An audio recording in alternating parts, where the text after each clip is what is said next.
2 Timothée 8, 19 va nous dire « Souviens-toi de Jésus-Christ ressuscité d'entre les morts.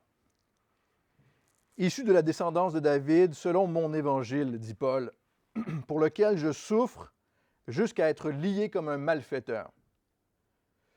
Mais la parole de Dieu n'est pas liée. C'est pourquoi je supporte tout à cause des élus, afin qu'eux aussi obtiennent le salut qui est en Christ Jésus, avec la gloire éternelle. » Un message pour nous ce matin. J'espère que vous vous appropriez ce message, avec la gloire éternelle. Verset 11, cette parole est certaine. Si nous sommes morts avec lui, nous vivrons aussi avec lui. Si nous persévérons, nous régnerons aussi avec lui.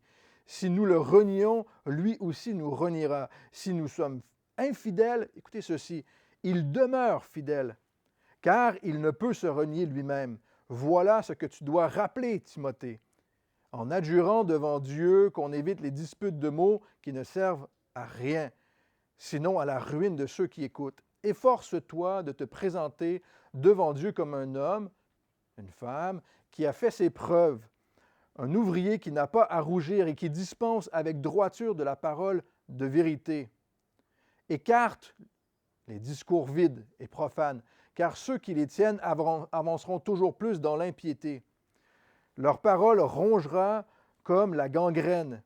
De ce nombre sont Hyménée et Philette, au verset 18, qui se sont écartés de la vérité, disant que la résurrection est déjà arrivée, et qui renversent la foi de quelques-uns.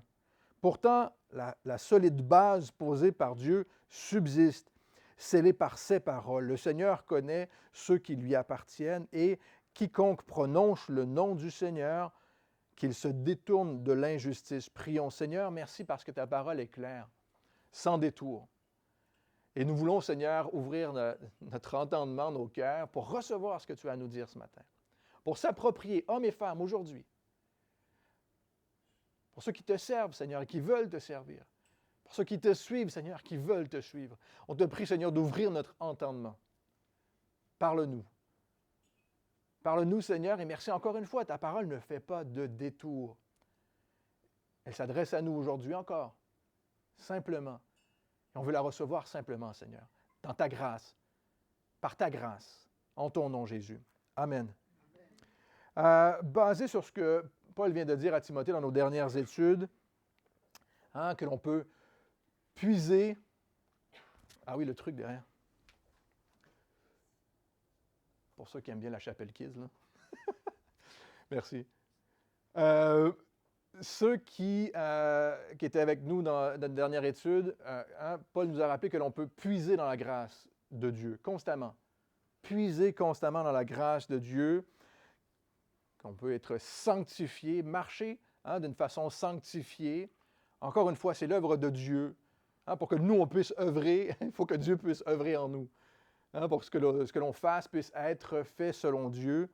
On veut que Dieu agisse en nous. Ça a été toute la première lettre à Timothée d'ailleurs. Et ici, il dit, mets à profit ce que Dieu fait dans ta vie. Et non seulement ça, tu peux grandir dans la foi. Grandir dans la foi. Et Paul ici continue dans son message en nous disant, vous savez quoi, ce que vous faites, faites-le avec une perspective éternelle. Frères et sœurs, le message est pour nous ce matin. Ce que vous faites, faites-le avec une perspective éternelle. Si vous pensez que ce que vous faites n'aura pas d'impact éternel, peut-être que vous faites la mauvaise chose. Peut-être. Paul en parle ici, mais il nous dit, gardons ce que l'on fait, et c'est possible de faire ce que l'on fait avec une perspective éternelle. Souviens-toi de Jésus-Christ. Paul rappelle, souviens-toi de Jésus, ressuscité d'entre les morts. Frères et sœurs, beaucoup de messages viennent à nous dans ce monde. Beaucoup de messages. On reçoit beaucoup de messages. Mais un seul fait la différence. Et un seul, on le répète à la chapelle, est porteur d'espoir. Et c'est le cœur de l'Évangile que Paul rappelle ici, la résurrection de Jésus-Christ. Vous avez entendu beaucoup de messages dans votre vie. Aucun vous dit que quelqu'un est ressuscité, est vivant, que Dieu a donné sa vie pour vous et qu'il est ressuscité. Ne l'oublie pas. Ne l'oublie pas. Souviens-t'en. Souviens-toi de la résurrection. Souviens-toi, mais spécifiquement, hein, il dit, souviens-toi de Jésus qui est ressuscité d'entre les morts. Car sans cette vérité, il n'y a pas d'évangile. Paul leur a dit dans Romains, hein, si cette vérité n'existe pas, votre foi est vaine. Paul encourage Timothée à revenir, hein, évidemment, au cœur de l'Évangile, à rester simplement dans l'Évangile. Rester simplement ancré, focusé, à se souvenir de cette vérité qui est dans la parole de Dieu, mais qui est en Dieu. Et partout où il allait, il proclamait ce message. Hein, le message des actes, les premiers temps de l'Église n'était que à propos de ça. Partout où ils allaient, ils proclamaient le Christ ressuscité. Hein? Ils ont été faits témoins, et nous sommes témoins du ressuscité. C'est le message central de l'Évangile qui, évidemment, rendait le christianisme ou la chrétienté, la parole de Dieu, différent de tous les autres messages. Le bouddhisme, l'islam, peu importe, c'est la chose qui rend le message complètement différent, frères et sœurs. C'est que Jésus est ressuscité. J'espère que vous le croyez ce matin. C'est la résurrection de Jésus d'entre les morts. Paul lui rappelle que c'est ce qui rend sa foi tout à fait unique, complètement unique. C'est la chose que les gens, évidemment, refutent le plus aujourd'hui. Les gens refutent la résurrection. La résurrection, hein, évidemment parce qu'elle ne se voit pas, ce n'est pas quelque chose que qu'on pense voir, qu'on peut voir, que l'on peut comprendre. On refute, on dit, tout le message n'est pas vrai parce que la résurrection, on ne la voit pas. C'est comme si c'était un argument pour dire que vous êtes dingue, en fait. Vous, les chrétiens, vous êtes un peu zinzin, hein, parce que Jésus ressuscité, pas certain. Comme si c'était dingue de croire en Christ Jésus, ressuscité d'entre les morts. Ceux qui se disent scientifiques, hein, les scientifiques disent la résurrection, c'est stupide. Alors que, frères et sœurs, c'est une des choses les plus faciles à voir dans la nature. La résurrection. Tout ce qui vit doit mourir avant de germer. C'est une des choses les plus faciles à voir dans la nature, alors qu'on croit que c'est stupide. Mais c'est le cœur du message, frères et sœurs. C'est le cœur du message. Tout ce qui vit doit mourir avant de germer. C'est facile à voir dans la nature. Plante du gazon, tu vas le voir. La résurrection, c'est ce qui fait le plus de sens dans l'œuvre de Dieu pour nous donner la vie. Souviens-toi de Jésus-Christ. Il est mort et il est ressuscité. J'espère que vous le croyez ce matin. Si tu veux vivre, tu dois mettre ta chair, évidemment, ça c'est le message de l'Évangile, tu dois mettre ta chair à mort avec lui à la croix et ressusciter avec lui. C'est une des plus grandes et une des plus importantes réalités de la vie chrétienne, frères et sœurs. C'est une des plus grandes réalités et choses les plus importantes de la vie chrétienne. Tout ce que tu fais par la grâce, hein, Paul nous le dit, tout ce que tu fais par la grâce de Dieu, par la force du Saint-Esprit, par sa force, est basé sur l'œuvre de Jésus à la croix et sa résurrection. Tout ce que tu accomplis est basé sur l'œuvre de Jésus. J'espère que vous le croyez ce matin. Je le répète, mais c'est en ceci que nous devons mettre notre foi, dans la résurrection. Paul s'approprie l'Évangile comme toujours, hein, mon Évangile, il se l'approprie. Il le fait partout dans les... Mon Évangile, mon Seigneur, mon Dieu, mon Sauveur, Jésus. Il l'a reçu de Dieu, mais il se l'approprie. On doit se l'approprier pour notre vie. On doit s'approprier l'Évangile pour sa propre vie personnelle. Hein, ce n'est pas simplement une prise de position intellectuelle, la vie chrétienne, mais on lui donne notre vie. On lui donne notre vie et il nous donne en retour une vie nouvelle. Paul dit, je suis lié, mais la parole de Dieu, elle, n'est pas liée. Elle va continuer à faire son œuvre. C'est pas grave que César veuille me mettre à mort. J'ai été mis à mort avec Jésus à la croix déjà. Ma vie est en lui. C'est pas grave que je sois lié. Sa parole n'est pas liée. L'Évangile va continuer à faire son œuvre. La parole de Dieu n'est pas liée. Saviez-vous que l'Église catholique a gardé la lecture de la parole de Dieu interdite jusqu'en 1967? C'était interdit de lire la parole. Ceux qui sont un peu plus âgés le savent, vous avez grandi dans cette réalité, vous étiez plus jeune. C'était interdit. On interdisait à l'Église, au peuple, aux laïcs, de lire la Bible. On la gardait. On a voulu la lier. Pendant 1400, 1500 ans, on a voulu lier la parole de Dieu. Depuis les années 70, le libéralisme est entré en Europe. Et aussi a voulu lier la parole de Dieu, l'amoindrir. Alors que c'est par la parole de Dieu, par la lecture, par cette nourriture que nous avons une relation personnelle avec Dieu. C'est par sa parole que vous avez cette relation avec lui. C'est par ses promesses. C'est ici que vous avez sa nourriture. C'est la parole de Dieu qui nous nourrit personnellement et non au travers de quiconque, parce qu'on a voulu lier la parole de Dieu pour mettre un homme à la place, passer par moi, passer pas par la parole, passer par moi. Au lieu de passer par quiconque ou quoi que ce soit, allez directement à la parole de Dieu.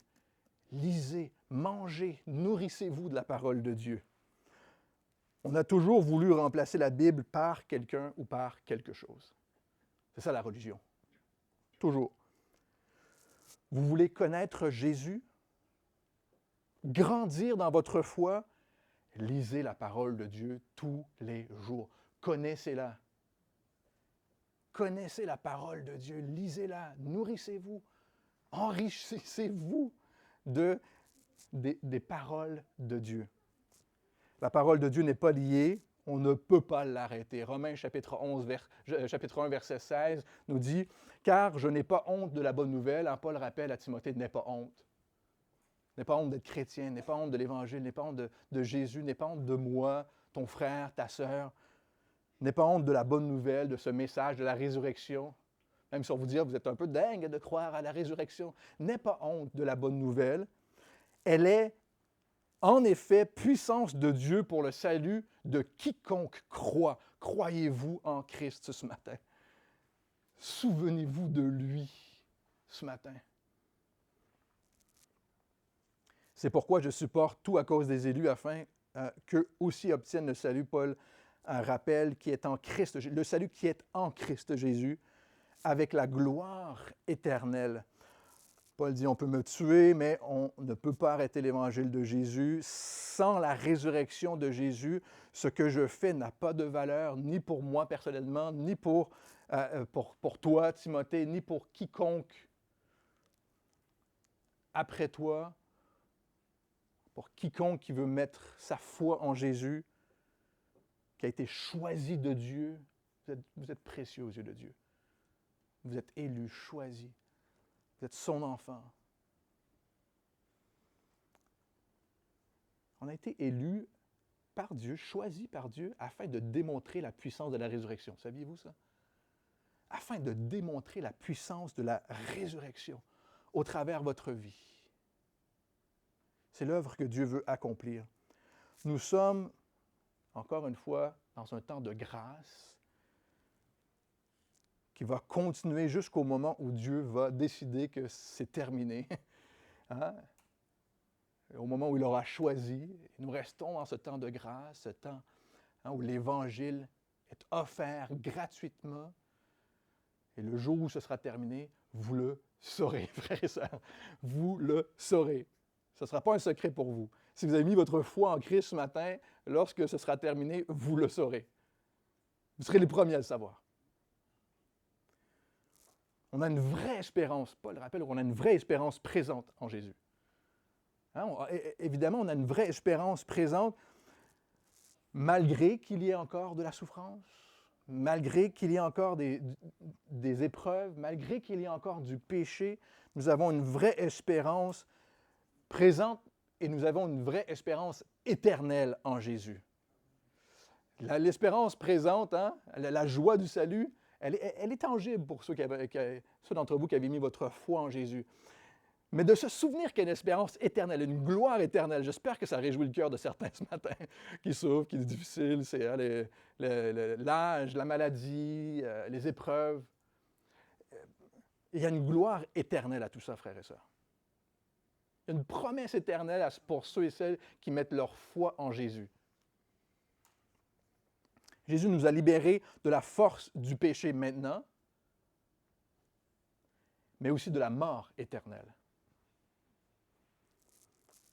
L'affliction, la souffrance aujourd'hui, Paul va nous rappeler qu'elle n'est rien à comparer non seulement du salut présent, mais de la gloire éternelle. Les difficultés que l'on peut vivre aujourd'hui ne sont rien incomparables à la gloire éternelle. Romains chapitre 8, verset 18 nous rappelle ceci. Tournez avec moi.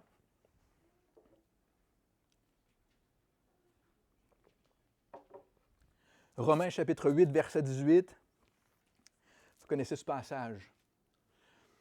Peut-être que dans vos circonstances ce matin, vous avez besoin d'entendre cette parole. Romains 8, 18 qui nous dit « J'estime qu'il n'y a aucune commune mesure entre les souffrances du temps présent et la gloire à venir qui sera révélée pour nous. » J'espère que vous estimez ce matin qu'il n'y a aucune commune mesure. Aussi difficile que l'épreuve peut être présentement, l'incertitude, l'inquiétude, chassez tout ça, mettez ça en comparaison avec la gloire à venir qui sera révélée en temps voulu. Ne te laisse pas décourager par tout ça aujourd'hui. Un jour, les maladies seront terminées, les souffrances, les difficultés, ça sera terminé. Non seulement ce que je vis maintenant n'est rien à comparer de ce qui m'attend, ce que je vis maintenant n'est rien à comparer de ce qui m'attend, mais de ce que je vis maintenant n'est rien à comparer de ce que je vivais avant. Je ne sais pas pour vous, frères et sœurs, là. Moi, j'étais punk avec une bouteille de whisky à la main, là, quand j'avais 15 ans. Je ne sais pas ce que vous viviez quand vous étiez plus jeune ou avant de connaître Jésus, mais ce que je vis maintenant n'est rien à comparer de ce que je vivais avant. Merci Seigneur. J'avais une toute autre destinée éternelle. Il y avait un autre type d'éternité qui m'attendait, là. Mais en Christ, on a été sauvés. On a une vraie espérance aujourd'hui. Malgré ce que nous vivions. Et c'est possible pour quiconque sur cette planète, peu importe qui cette personne est, peu importe ce qu'elle a fait, sans aucune différenciation de personne, la Bible nous le dit, notre Dieu donne à quiconque croit, que tu sois, même si tu es beau et riche, l'Évangile est pour toi. Même si tu es beau, grand, fort, puissant, belle, tu as du succès, l'Évangile est pour toi.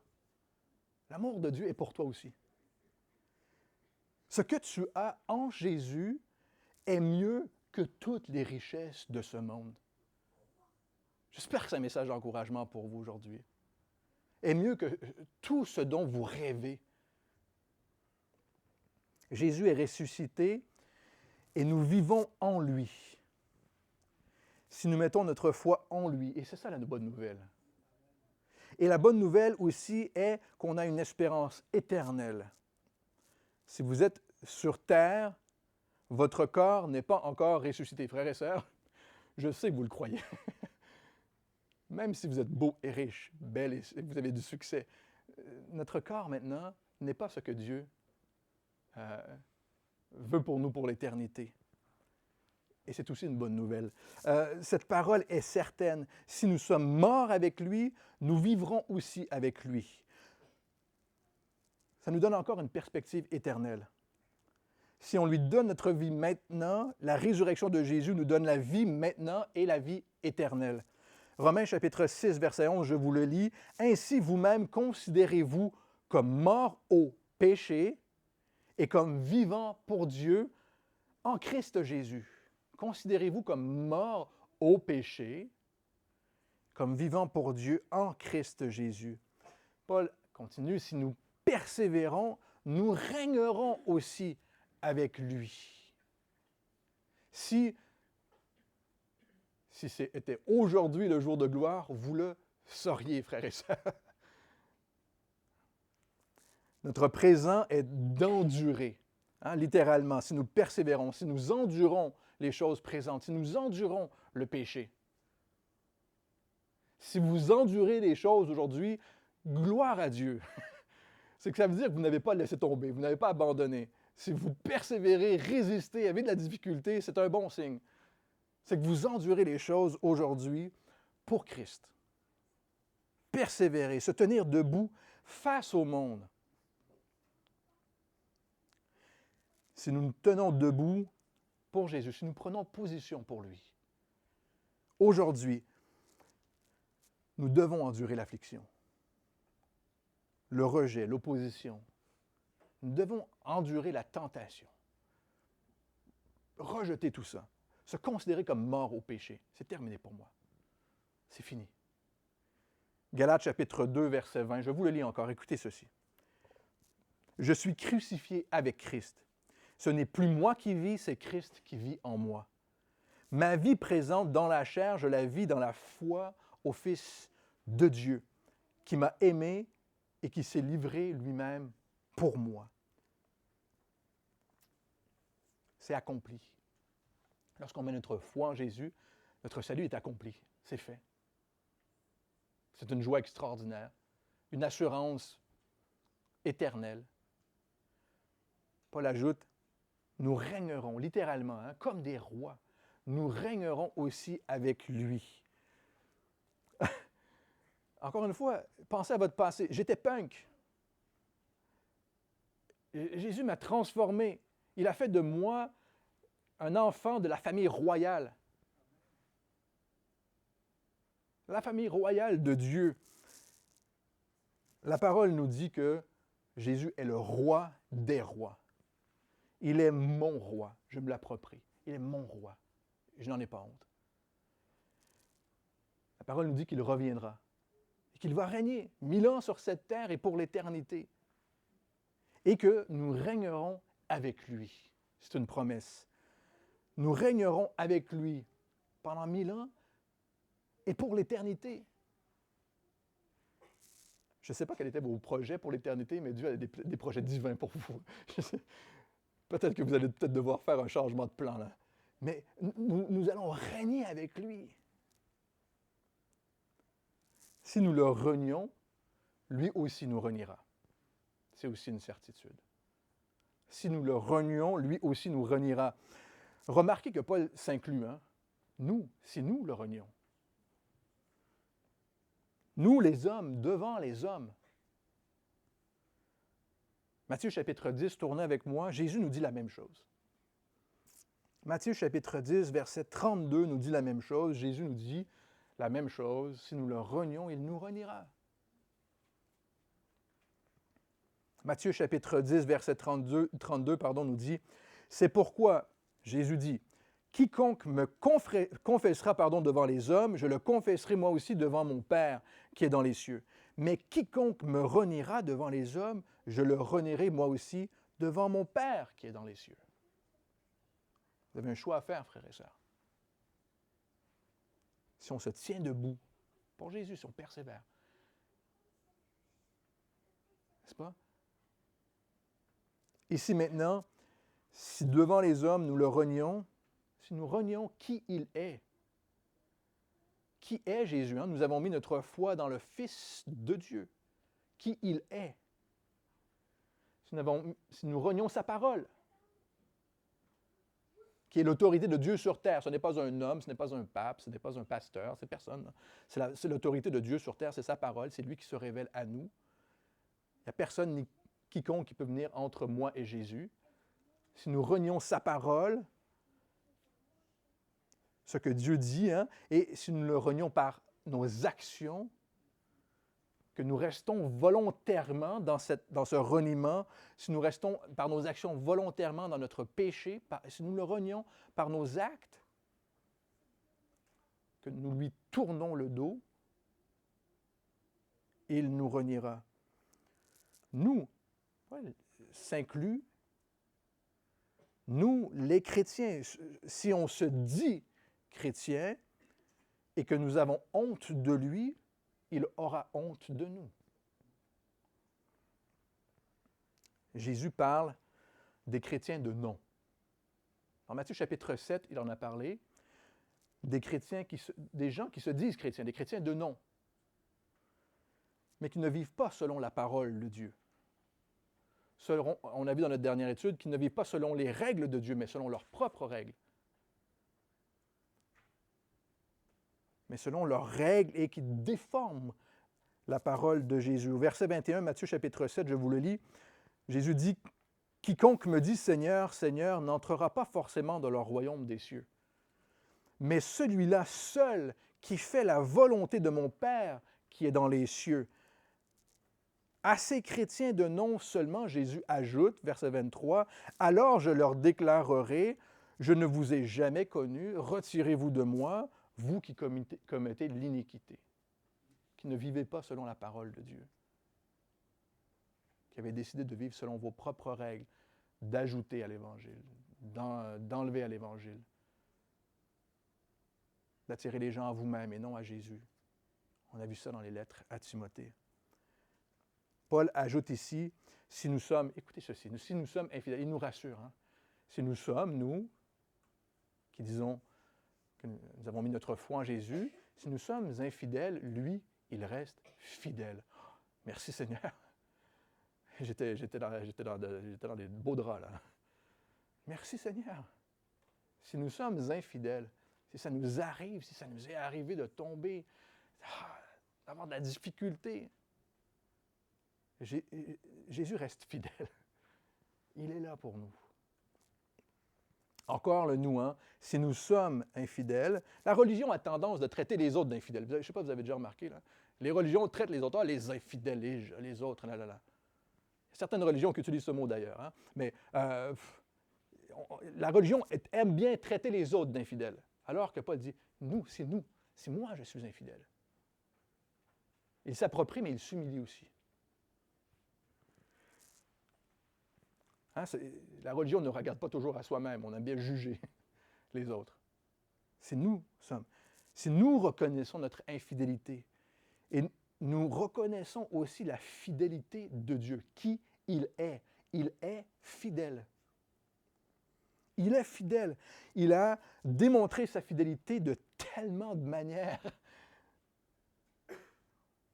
dont au travers de Jésus. Il a démontré sa fidélité au travers de la mort et de la résurrection. Souviens-toi de Jésus, de sa mort et de sa résurrection. Timothée, souviens-toi. Même si nous lui avons été infidèles, souviens-toi, il est fidèle. 1 Jean chapitre 1, verset 9 nous dit, hein, « Si nous confessons nos péchés, il est fidèle et juste pour nous pardonner. » C'est pas un message extraordinaire, ça?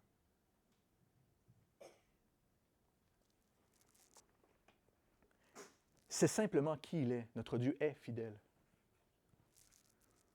On peut toujours compter sur Dieu selon qui il est, selon son caractère et selon ses promesses, ce qu'il dit.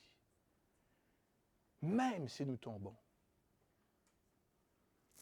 Ma foi, frères et sœurs, écoutez ceci, notre foi, ma foi, est basée sur qui est Dieu et non sur ce que je comprends de Dieu. Ma foi est basée sur qui il est. Paul a dit, je sais en qui j'ai cru. Je ne peux pas comprendre ce qu'il fait. Je ne peux pas comprendre la résurrection, je vous le dis. Vous pouvez venir me voir après, me demander comment se fait la résurrection. Je ne sais pas. Dieu sait, n'est-ce pas? Je ne peux pas comprendre ses œuvres, son action, la création. Il est Dieu et il comprend ce qu'il fait. Je ne comprends pas toujours ce qui m'arrive et pourquoi, et surtout le pourquoi ça m'arrive, surtout lorsqu'on vit des drames, surtout lorsque c'est difficile, lorsqu'on est dans la souffrance, on ne comprend pas. Ma foi n'est pas basée sur ce que je comprends ou ne comprends pas, elle est basée sur qui est Dieu. Il est fidèle. J'espère que vous le croyez ce matin. J'espère que votre foi est basée sur qui est Dieu, selon ce que sa parole nous dit. Je sais en qui j'ai cru. Je sais qu'il est bon, qu'il est fidèle, qu'il est juste. Je lui fais confiance. Je lui fais confiance. Tu as le droit, hein, on aime bien, en France, on a un état de droit. C'est une des premières phrases qu'on apprend à dire hein, depuis qu'on commence à savoir parler. J'ai le droit. D'accord. Vous avez le droit de ne pas croire, vous savez. C'est triste. C'est une des plus grandes tristesses de ne pas croire en Christ Jésus. C'est même un choix qui t'appartient. C'est un choix qui t'appartient. Mais ça ne change rien. Ça ne change rien à qui est Dieu, que tu crois ou que tu ne crois pas. Ça, c'est le libéralisme. La foi est basée sur l'existence, qui est Dieu est basé sur ma foi, ce que moi j'en pense. Mais ça ne change rien que tu ne crois ou que tu ne crois pas. Dieu ne peut pas, Paul dit, se renier. Il est fidèle, il ne peut pas se renier. Vous ne pouvez même pas vous-même renier votre propre existence. Jésus non plus ne peut pas renier qui il est. Pasteur Chuck Smith disait, le fait que Jésus-Christ est le Fils de Dieu, qu'il est mort pour nos péchés et ressuscité, est un fait qui demeure, que vous croyez ou non. Le fait que vous ne croyez pas en lui ne l'affecte pas du tout, autre que ça l'attriste. Mais cela vous affecte sérieusement. Que vous ne croyez pas que Dieu soit fidèle, qu'il est le Fils de Dieu, qu'il soit ressuscité, ça vous affecte très sérieusement. Et ça, pour l'éternité. Pour l'éternité. Paul dit à Timothée, « Voilà ce que tu dois rappeler. Souviens-toi de Jésus, ton roi. Il est ressuscité, il est vivant. Il demeure fidèle, il est fidèle. » En adjurant, il continue, devant Dieu qu'on évite les disputes de mots qui ne servent à rien, sinon à la ruine de ceux qui écoutent. Qu'écoutez-vous? Qu'est-ce que vous écoutez? Que créez-vous? Littéralement, qu'attisez-vous? Paul a rappelé à Timothée d'attiser le don de Dieu en lui. L'œuvre du Saint-Esprit. Qu'attisons-nous? Paul a démarré cette lettre pour une raison bien particulière. Elle ranime le don de Dieu. C'est la seule bonne chose à ranimer en toi. Adjure devant Dieu. Je t'en prie, mon frère, ma sœur, je t'en supplie. C'est la 4e ou la 5e fois que Paul, je pense, répète ceci. Il va le répéter dans notre prochaine étude. Évite les disputes de mots. C'est voir à quel point c'est important. Paul le répète. Tout au long des 2 lettres, il le répète. Voici qui est Dieu. Je t'en conjure, devant Dieu, évite les disputes de mots. Le message de l'Évangile est simple. Ne le complexifie pas. Ne mets pas des barrières, ne rajoute pas. Christ est ressuscité. Le crois-tu? Contourne, évite les disputes de mots. Contourne-les. Les disputes de mots sont bien présentes. Elles vont rester présentes, comme les souffrances, comme les difficultés. Mais elles ne servent à rien. C'est aussi simple que ça. Elles ne servent à rien. Si, en fait, Paul dit elles servent à quelque chose, à la ruine de ceux qui écoutent. Ça va te mener à la ruine. Certains pensent construire. Frères et sœurs, certains pensent construire sur des guerres de mots, alors qu'on détruit la conscience de ceux qui écoutent. Efforce-toi, Paul continue, efforce-toi de te présenter devant Dieu comme un homme qui a fait ses preuves, une femme, un ouvrier, ouvrière, qui n'a pas à rougir et qui dispense avec droiture de la parole de la vérité. Évidemment, il rappelle la responsabilité de Timothée, comme pasteur, d'enseigner la parole de Dieu, de rester ici dans le texte. Retourne, retourne au texte. Retourne. C'est la meilleure chose à faire, c'est retourne. Garde cette ligne droite qui est déjà établie, qui est déjà écrite, qui est déjà là.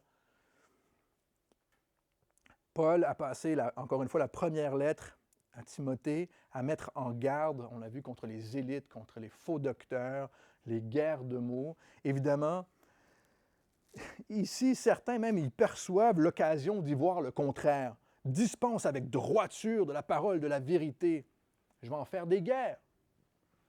En omettant ce que le Seigneur a répété plusieurs fois. En fait, évite les guerres de mots. Évite-les.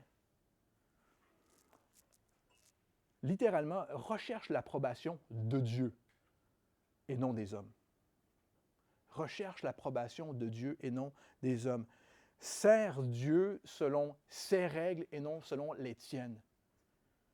Nourris-toi de la parole de Dieu et ce qui va en résulter, c'est que tu vas plaire à Dieu. Ça va plaire, ça plaira à Dieu. Et de là, il pourra œuvrer. Ma foi est fondée sur qui est Dieu, non sur ce que je comprends. Ça ne veut pas dire qu'un chrétien, c'est quelqu'un sans cerveau, hein, on enlève le cerveau, et puis voilà. Non, non, on comprend, mais il y a quelque chose de plus profond dans la... Paul ne dit pas ici, hein, étudie la parole de Dieu. Le mot n'est pas utilisé ici. Ce n'est pas d'étudier. Hein, c'est efforce-toi de te mettre là où je te veux pour que je puisse te faire comprendre quelque chose. Te donner, hein? Paul a dit, comprends ce que je dis et Dieu te donnera l'intelligence pour comprendre.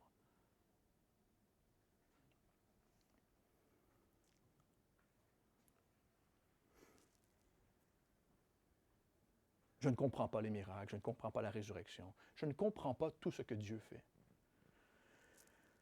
Mais je sais qu'il est celui devant qui je veux me tenir. Je suis un ouvrier, c'est le mot que Paul utilise, qui s'efforce de le servir, hein, de lui plaire, de marcher sans dévier, selon qui il est, ce qu'il me demande dans sa parole, et aussi de transmettre sa parole sans dévier, sans diluer, sans ajouter, ni soustraire de sa parole, de la donner comme elle est. Littéralement, Paul dit « reçois la parole ». Reçois la parole. Ce n'est pas que intellectuel. Saisis-la. Il y a une expression en anglais très dure, je n'ai pas réussi à la traduire. Là. Écrivez-la, vous la traduirez si vous voulez, mais « get it straight, give it straight ». Reçois-la comme elle est et donne-la comme elle est. Ce n'est pas seulement de comprendre, c'est vraiment de « ah, j'ai pigé là ». J'ai vécu ce que Dieu, l'amour de Dieu. Je l'ai expérimenté. Partage, saisis-la comme elle est et partage-la comme elle est. 2 Timothée, chapitre 2, verset 7, comprends, hein? Saisis. Paul vient de dire, saisis-le, saisis ce que je te dis, car le Seigneur, lui, te donnera l'intelligence. Écarte-toi des discours vides et profanes au verset 16, car ceux qui les tiennent avanceront toujours plus dans l'impiété. Ceux qui les tiennent, il parle de ceux qui écoutent et ceux qui les tiennent, ceux qui les donnent. J'ai comme l'impression qu'à un moment donné, on passe de ceux qui écoutent à ceux qui donnent. Leur propre parole rongera comme la gangrène. Encore une fois, c'est la 3e ou 4e fois que Paul répète cette même chose, et il le redira, on va le voir dans nos prochaines études, mais certaines personnes, hein, dans 1 Timothée chapitre 6, on l'a déjà vu, Paul disait qu'elles étaient enflées d'orgueil, avec la maladie, c'est une maladie des discussions et des disputes qui ne servent ici à rien, mais qui a pour effet, il donne des effets. Premièrement, l'effet est la ruine, la destruction de ceux qui écoutent. Et ensuite, non seulement ils tiennent des discours pour justifier leur impiété, hein, parce qu'ils veulent justifier leur façon de faire. C'est une ruse assez facile à voir. Hein, justifier leur impiété. L'impiété, c'est de marcher contraire à ce que Dieu dit. Contraire à ce que Dieu dit et ce que Dieu veut. Et ensuite, ils s'efforcent toujours plus. Hein, ils s'enfoncent toujours plus dans leur propre raisonnement. Quand tu t'y engages, tu t'engages dans ton propre raisonnement, puis ça déboule de là. Tu t'enfonces. Et non seulement dans leur propre raisonnement, mais contre la parole de Dieu. Et ensuite, Paul dit, ils transmettent leur maladie. Leur parole rongera comme la gangrène. On peut transmettre, on a vu, on peut transmettre l'Évangile. Transmettre l'Évangile. C'est ce que l'on veut donner aux gens autour de nous, à nos enfants, à nous-mêmes. On peut transmettre aussi la gangrène. La gangrène, c'est la mort, la pourriture d'un ou de plusieurs membres du corps qui résulte, je l'ai lu, c'est la définition que j'ai vue dans le dictionnaire, qui résulte de l'obstruction de circulation sanguine et d'oxygène. Il n'y a plus de sang. Les causes sont variées, maladies, et très souvent, un chaud ou un froid extrême à un endroit sur le corps, qui fait que non seulement que ça gangrène, ça meurt, mais que tu ne sens plus la douleur, tu ne sens plus le mal que ça provoque. C'est souvent le cas avec les faux enseignements, souvent extrêmes. On peut appeler ça l'hyper-intellectualisme ou l'hyper-spiritualisme. C'est souvent ce qui se produit dans des messages extrêmes qui ne sont plus très simples, qui n'est plus la parole, ça devient la parole de quelqu'un ou la réflexion de quelqu'un ou l'expérience de quelqu'un.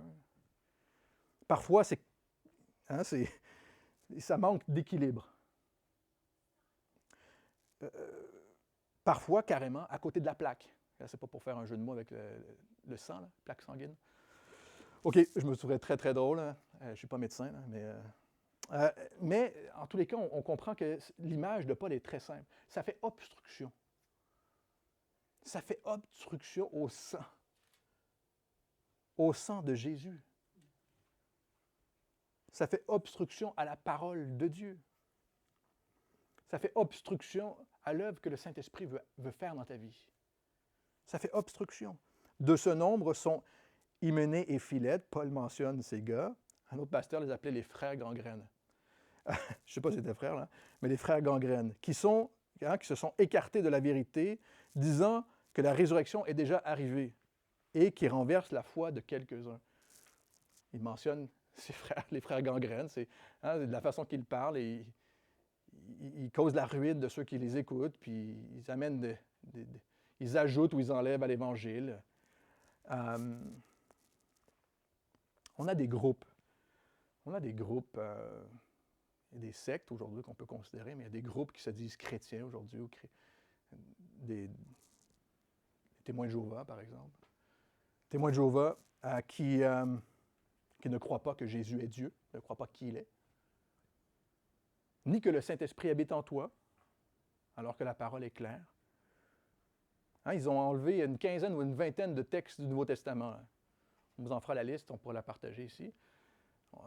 Ils ont enlevé une bonne quinzaine ou une vingtaine de passages du Nouveau Testament pour pouvoir adapter à leur interprétation, évidemment, pour pouvoir concorder avec leur interprétation. Et ils affirment d'ailleurs que la résurrection s'est déjà produite depuis 1914, depuis la Première Guerre mondiale. Ils ont déclaré, je ne sais pas quoi, là, que la résurrection était déjà arrivée, c'est terminé. C'est ça, c'est maintenant.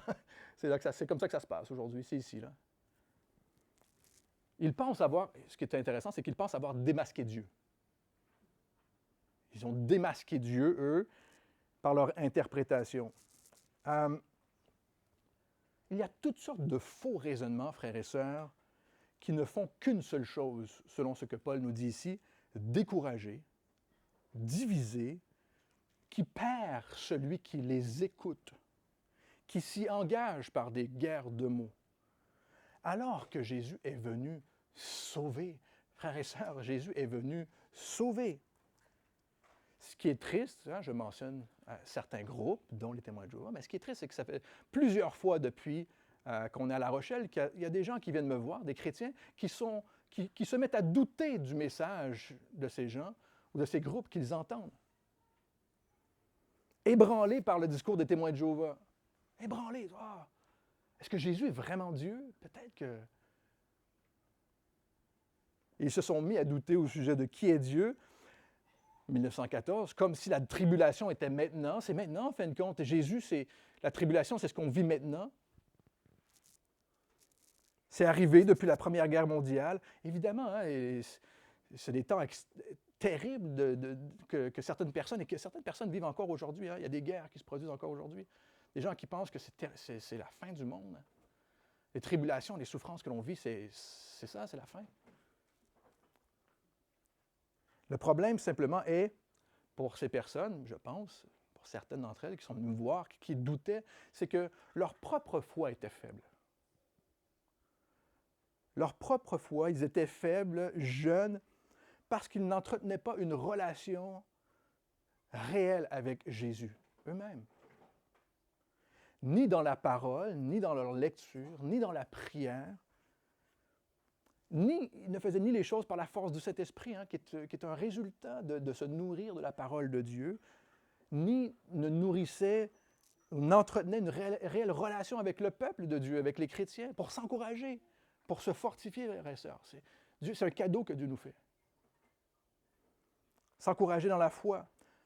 Paul dit, si nous sommes morts avec Jésus, nous vivrons aussi avec lui. Si nous persévérons, nous régnerons aussi avec lui. Si nous le renions, il nous reniera aussi.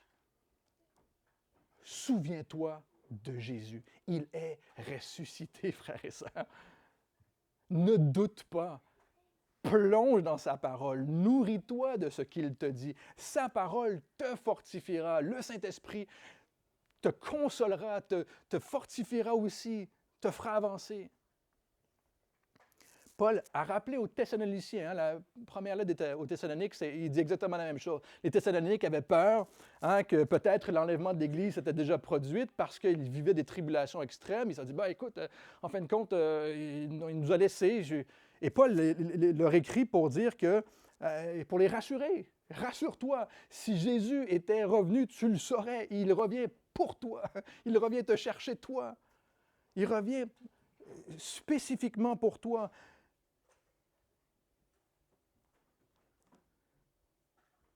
Si la résurrection était déjà arrivée, que Jésus régnait maintenant, vous qui croyez au Fils de Dieu, vous le sauriez avec certitude. Vous le sauriez avec certitude. Un Thessalonicien nous rappelle que la colère ne nous est pas réservée lorsque nous avons mis notre foi en Jésus, mais que nous régnerons avec lui. Lorsque cette vie sera terminée, elle n'est pas encore terminée. 1 Corinthiens 15, 19. Écoutez, souvenez-vous de ce que Paul dit. Si nous espérons dans cette vie seulement, nous sommes les plus malheureux des hommes. Et nous avons une espérance éternelle, frères et sœurs. Persévérez. Continuez à chercher sa volonté pour votre vie. Et on termine avec cet encouragement extraordinaire du Seigneur. Pourtant, la solide base est posée par Dieu et cette base subsiste, scellée par ses paroles. Le Seigneur connaît ceux qui lui appartiennent. Il vous connaît. Et quiconque prononce le nom du Seigneur, Jésus, ressuscité, Seigneur fidèle, tout-puissant, qu'il se détourne de l'injustice, de ses propres voies, de ses propres interprétations, du doute. C'est en cela que nous avons une vraie espérance, frères et sœurs. Une vraie espérance de voir Jésus bientôt. C'est en cela, c'est parce que Dieu nous le dit. Et nous le verrons. Une vraie joie aussi de pouvoir le suivre et le servir maintenant. C'est de savoir que nous le reverrons bientôt. Si vous pensez que c'est terminé, vous allez vous décourager rapidement. Vous allez vouloir abandonner, vous allez dire, bof, il n'y a rien de mieux. Si vous vous souvenez qu'il est ressuscité, que nous vivons avec lui, que nous régnerons avec lui, le courage va revenir.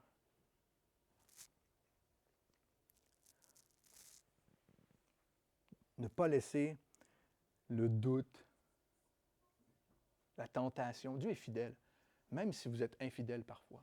Dieu est fidèle. Revenez à lui. Ne pas se laisser ébranler dans nos souffrances aussi. dans nos circonstances. On veut entendre des messages parfois qui viennent nous sortir de nos souffrances. Parce que l'on souffre, bon, il y a une parole de miracle, il y a un truc, il y a quelque chose de mieux, je ne sais pas. Il n'y a rien de mieux que Jésus vous a sauvé, il reviendra pour vous. Et nous avons une gloire éternelle en lui. La solide base posée par Dieu subsiste. Jésus est ressuscité. Si vous êtes ici maintenant et que vous avez mis votre foi en Jésus, votre salut est assuré, frères et sœurs. Sinon, si vous n'avez pas mis votre foi en Jésus, maintenant c'est le moment de dire « Je crois en toi », que tu es le Fils de Dieu, que tu es mort pour mes péchés et que tu es ressuscité, que tu es vivant. Et lui, en son temps, et on va prier, en son temps, il viendra. On va chanter un dernier chant ensemble, mais avant, on va prier. Seigneur Dieu, merci. Merci parce que tu nous rappelles que tu as une gloire éternelle pour nous. Une gloire éternelle, autre chose. Que tu es ressuscité et que tu vas nous glorifier en toi. Tu vas te révéler afin que ta gloire soit connue. Et on te prie, Seigneur, maintenant, de nous donner le courage, la persévérance, de tenir, Seigneur, et de savoir que l'on peut toujours revenir à toi. En ton nom, Jésus. Amen.